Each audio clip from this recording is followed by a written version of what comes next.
Yo, well, I was gonna have to talk about this sometime,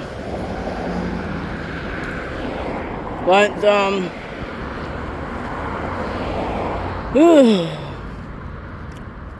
remember being a kid and I getting my first console. My parents got me, my parents were a little cheap, so they didn't get me something concurrent yet. I was 9 years old. It was 1992, and I got my Christmas gift early, and it was my first game console. Remember, it was 1992 when my first console happened to be an 8-bit Sega Master System. And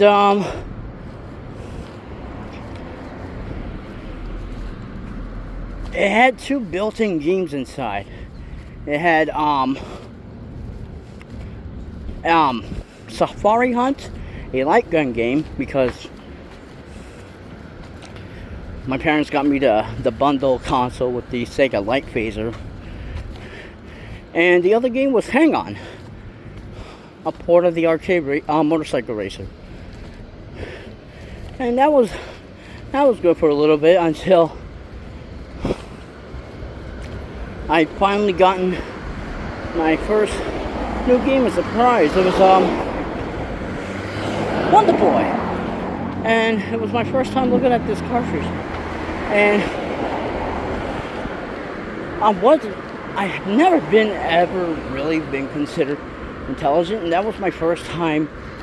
Other than the NES, I could see these boxes play games on other types of I can now say media because I'm older, like you would like VHS tapes, like I used to watch my parents do all the time to watch movies. And growing up, I saw media capacities get bigger and more elaborate. But then something happened. An old article, I think it was an old CNET article from like 20 years ago, like 2005, right?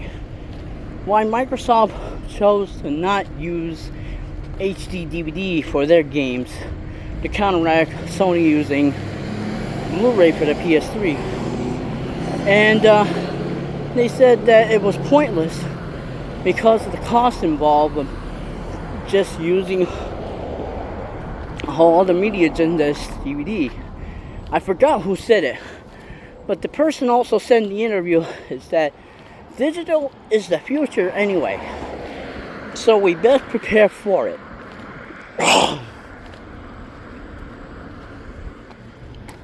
Well, it's been 20 plus years since that old article, which surprisingly I can no longer find anymore.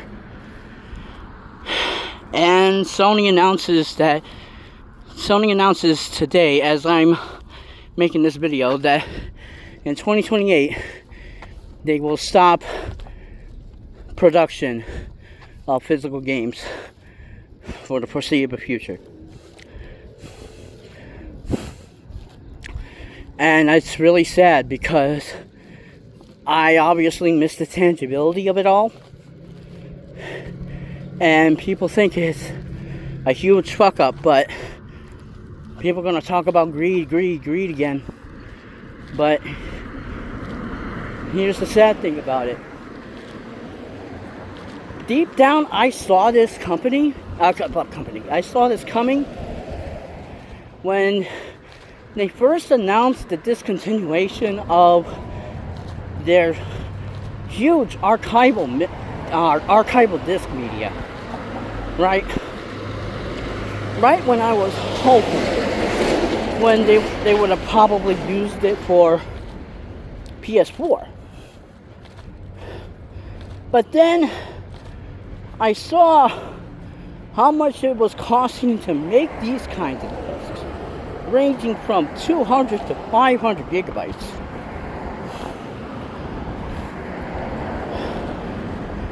If I would have gotten what I wanted and PS4 games back then, not adjusted for current inflation, would have come out on archival disc media at up to 500 gigs, these games would have cost like $120 then. Imagine what they would cost today adjusted for inflation. It would have been just too costly, especially with the size of games themselves getting bigger, to even be able to be put on affordable media. What's the biggest game we got right now? Microsoft Flight Simulator. How big is that again? 488 gigabytes. It's a sad state of affairs. It also comes with another problem. Storage is also memory. And storage was always a part of the AI problem. Because data needs to be archived, you know. And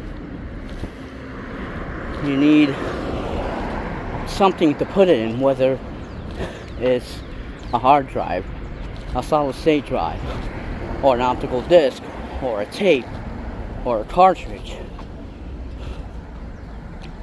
And it's a sad state of affairs.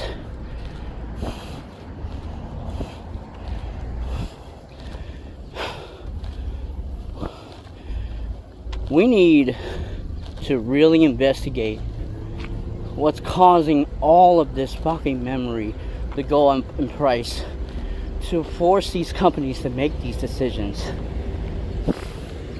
Because this announcement just comes days after the GTA 6 fiasco.